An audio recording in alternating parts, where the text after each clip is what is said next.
Hello, everyone. My name is Carrie Carlson, and I'm a brain injury specialist with Brain Links. And today I'm going to be talking to you about how you can help with identification within children and within the family units after a concussion or traumatic brain injury. And this was content from the first webinar series that we did for in partnership with the Tennessee Department of Children's Services, and it was the concussion, traumatic brain injury, and abusive head trauma webinar. So I'm going to go ahead and get started here. See, I'm sorry. Okay, so how you can help with identification. So Brain Links as an organization, we went through, with the help of Anna and Serena, we went through the intake form that y'all already currently use, which is amazing. You guys have so many good things on there. I know it's long. I'm sure you're like, oh, it's so long, but it's needed, right? So we went through that same form that y'all use. And we identified 47 questions or areas that could indicate a brain injury, concussion, or TBI has happened. I forgot to say in the intro that please remember that concussion is a traumatic brain injury, and a traumatic brain injury is not a concussion. So we always use those words interchangeably, but a concussion is a traumatic brain injury. But so on every page, in the first 10 pages, except for page 8, had at least one item to look for TBI. So I'm going to start going into that a little bit here. So on your intake form, these are questions that could point you to the possibility that a person has had a brain injury. So if they've been in an accident, they could, and this is also going to lead you, if you've got a kid who's having behavior problems and medication's not working, or interventions aren't working within the household, and you're trying to find out something like what could be the problem with this. Of course, we know that these kids some of them already have they come from complex situations, or they have a lot of ACEs behind them, right? So were they in a car accident? Were they hospitalized for any reason? A natural disaster. I always talk about this with my natural disasters. Please, please, please remember, Tennessee, we've had so many tornadoes. Please remember, if a tornado is coming, put a bike helmet on that kid. It's not going to prevent them from being, something falling on them or something, but it is going to prevent a possible brain injury. So please, please, please put those bike helmets on those kids and yourself. It's like the face mask on a plane. You got to mask yourself, right, too. So, have they had other trauma? We have a great domestic violence video with teen dating violence on it. Are they a teen who's in one of those compromised situations? Were they in a household where there was domestic violence involved? Do you already know that they've had a head injury, right? So were they neglected as a baby or a young child? So they could have had some kind of injury as a result of lack of nutrition.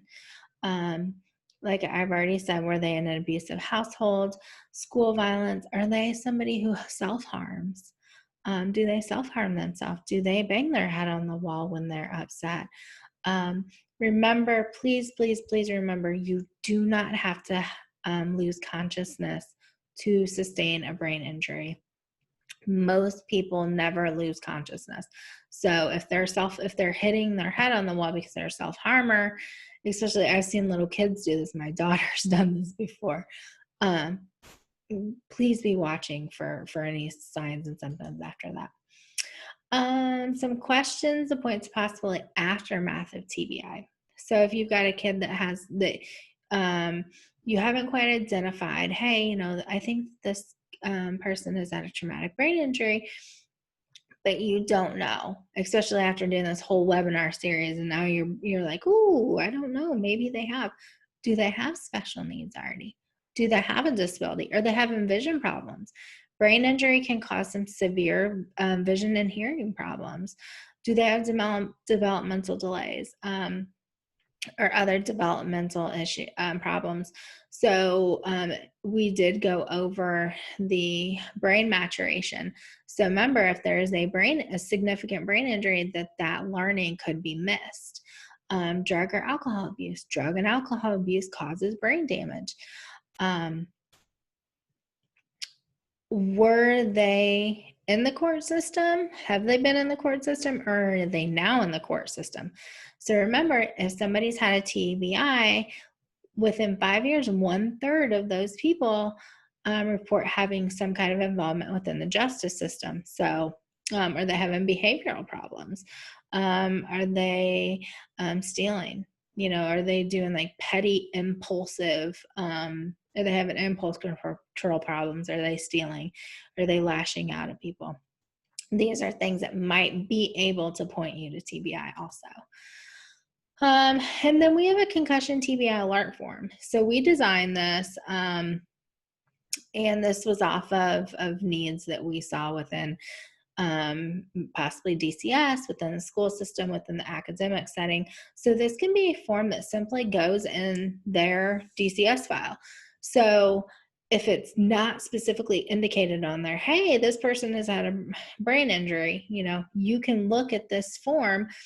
It tells the age that this person was injured, the physician that they had. That's so important, because if there is a brain injury, but then later on the parent or the foster parent or the guardian has to go back to the school system, say they're one of the children who needs a 504 or IEP later on in life, you have to have a diagnosis. So you can go back to the doctor and get that diagnosis. In the state of Tennessee, we don't use credible history yet. Hopefully it's coming, but you have to have that diagnosis. So it gives if there is a treatment involved, if there were any adjustments or accommodations that helped. If they helped, great, don't recreate the wheel, try those first. So this form gives you all of those right there in the simple form. You don't have to dig through that amazing intake form that you guys have to indicate whether this kid has had a brain injury. And then what to watch for over time. So headaches, short-term memory problems, thinking problems, attention, not feeling like themselves. You're just kind of off, but you don't understand what's going on. Changes in personality, changes in sleep,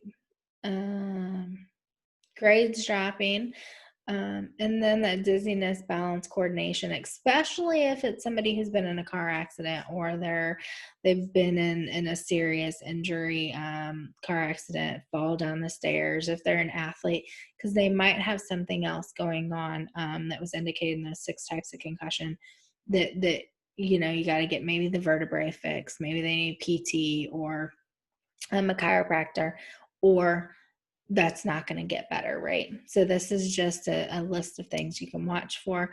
And you ask them, please ask them. And we love y'all saying, what happened to you, not what's wrong with you. Perfect example. What happened to you? Were you in a car accident? Did you fall out? We've heard many, many stories of physicians and experts asking people, have you ever had a head injury? And they get to question 15 and they're like, oh, you mean when she fell out of bed, or when she fell out of the window? Yes, that's what I'm talking about. Ask them, keep asking them. Watch for anxiety and depression. Make sure that you're communicating. I'm sure that it's very hard with foster parents and case managers and real parents, but make sure that everybody knows to stay involved. And if they are physically active, they are at a greater chance of having another injury. And I didn't go be consistent. People with brain injury need consistency. They need routine. All kids need consistency and routine, but especially after a brain injury. and then refer back to the doctor. Make sure that the pediatrician remembers this.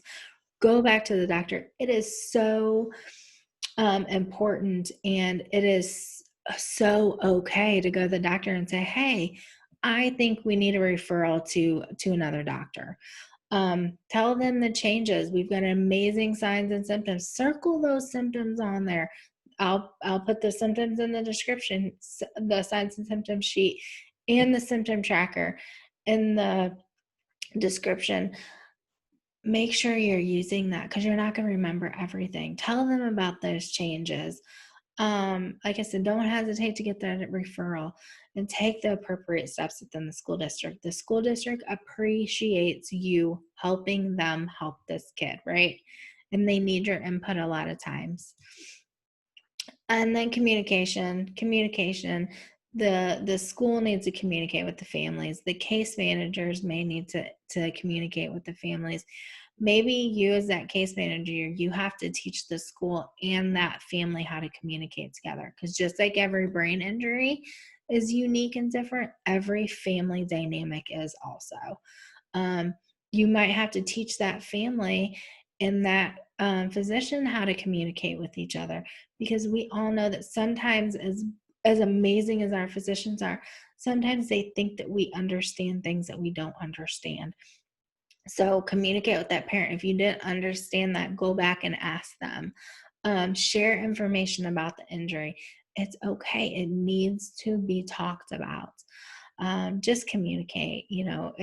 This is something that, even if they're 5 and they're okay, that doesn't mean that the part of the brain that they are going to need at 15 isn't actually what was impacted and injured. And you're not going to remember the injury if you don't keep it relevant and you don't communicate about it. We have service coordinators in the state of Tennessee. They're amazing. This is a link. I will put the link to this in the description. They will help you with any TBI related service or support that you need here in the state of Tennessee. Reach out to them. And we work closely with them. So if you can get a hold of one of us, we'd love to help you also find your service coordinator. There's 8 across the state of Tennessee. We have Facebook, we have LinkedIn, YouTube. You're on YouTube.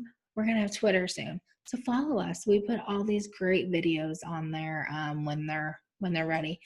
And then here's our contact information. So please, please, please contact us if you have any questions. Thank you so much. And I hope that you guys listen into the brain health webinar coming up soon. And we'll see you later. Thanks. Bye.